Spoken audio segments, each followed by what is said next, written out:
Hello everyone. Satyarth नायक की किताब महागाथा का ये 10वां अध्याय है।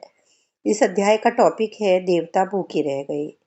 इस अध्याय में ऋषि दधीचि एक अत्यंत तेजस्वी और तपस्वी ऋषि थे, जिनकी हड्डियों से आगे चलकर वज्र अस्त्र बना, जिससे इंद्र ने बत्रासुर को मारा।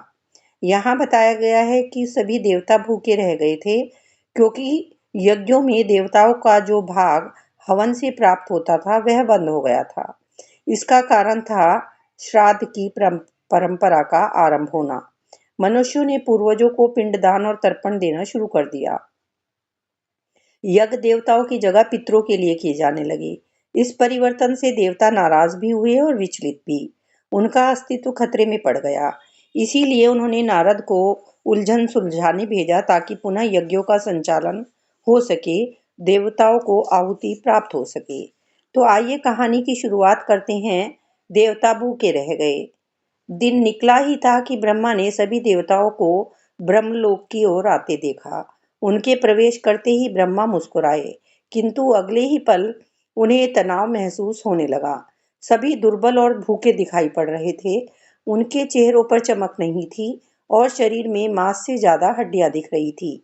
ब्रह्मा के कारण पूछने पर देवताओं ने बताया कि उनके पास खाने को कुछ नहीं था। खाने को कुछ नहीं था, मैं समझा नहीं। भूलोक पर पृथ्वी मनुष्यों को भोजन प्रदान कर रही है। उन्हें किसी तरह का परिश्रम नहीं करना पड़ता, क्योंकि धरती से उन्हें फल और कंदमूल मिल जाते हैं। किंतु यहाँ स्वर्ग में हमारे पास खाने को कुछ नहीं है। हम अपना निर्वाह कैसे करें? तो ब्रह्मा ने उत्तर दिया, यज्ञों के माध्यम से। वेदों में यह निर्दिष्ट है कि जब मनुष्य पृथ्वी पर यज्ञ करते हैं, तो वे देवताओं के मुख से कहे जाने वाले अग्निदेव के माध्यम से प्रसाद अर्पित करते हैं। अग्नि में आहुति सीधे आप तक पहुंचती है। इसके बदले में आप मनुष्यों को वरदान और आशीर्वाद प्रदान करते हैं। यज्ञ ऊर्जा के आदान प्रदान का माध्यम है, जिससे सभी को लाभ मिलता है। यह सहजीविता का साधन है, जो देवता और मनुष्यों दोनों को पोषित करता है। इंद्र ने कहा, यह तो हम जानते हैं।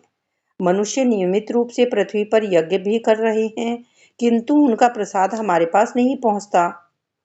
क्यों? अग्निदेव के कारण। वे अपना कार्य ठीक से नहीं करते, कामदेव ने शिकायत की। अग्निदेव ने आगे बढ़कर हाथ जोड़कर कहा, मैं वास्तव में दोषी हूँ परमपिता।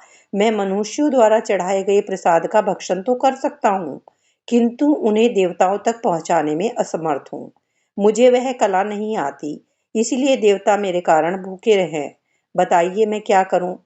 ब्रह्मा हैरान थे। उन्होंने अपने चारों सिरों को खुजाया, किंतु उन्हें समस्या का हल नहीं सूझा। फिर उन्होंने विष्णु से सहायता मांगी। विष्णु ने उनसे कहा, प्रकृति से प्रार्थना करो।